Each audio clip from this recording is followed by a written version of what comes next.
Let's discuss a little bit further with the CEO who joins us now, Peter Ingram. Peter, thanks very much for joining us. My pleasure. Good to be with you today. So you beat expectations, as we said, on both lines. Congratulations for that and the share price reaction since. But you still had a decline year over year in terms of earnings, down some sort of 17%. What's the cause for that decline over the last 12 months? Well, I think the big story, and people are well aware of this at this point, is we've got a very different competitive environment over the last 18 months in Hawaii, including our North America to Hawaii routes, where we've seen about 17% more capacity come into the market by the industry since the beginning of 2018. We've been part of that. We've been adding capacity because we see opportunity to grow there, and we've seen some competitive capacity in other parts of our business. So our results overall remain very solid, but we are down from the peak financial performance of 2016, 2017. Beyond the competition, Peter, that you're dealing with, are you seeing any impact on tourism to Hawaii from the U.S.-China trade spat? I know it's a very popular destination for people in Asia. Yeah, tourism demand to Hawaii remains very strong.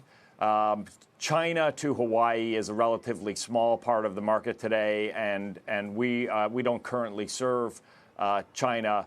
But in terms of the big markets for demand to Hawaii, which is number one, the U.S. and in particularly the Western U.S. and then internationally Japan, both of those remain very robust, and we're performing well in those environments.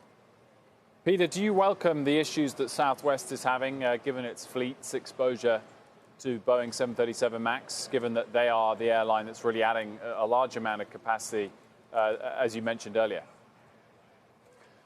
Well, we certainly don't wish for challenges on any of our competitors. We're perfectly capable of competing head-to-head with any carriers that are flying to Hawaii, and we're well equipped to do that.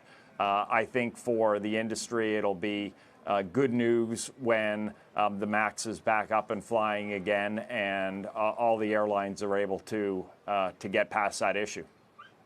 So what are you telling investors, Peter? What's the pitch for those worried about some of the margin pressures coming from the competition, about how you're going to turn it around? Well, I think we're focused on what we can do to make our airline better every day and continue to execute well for the long term. We are competitively better equipped to serve Hawaii because of our fleet and our products and our great customer service, our cost structure, than any other carrier. So in a more challenging marketplace, we know we're outperforming on revenue between the Western U.S. and Hawaii. We've got a solid business flying in the neighbor islands. Our international business is strong. So the environment may be tougher, but we're executing very well, and we're a leader in all the places we fly. Peter Ingram, thanks for joining us. Thank you very much. Have a good weekend.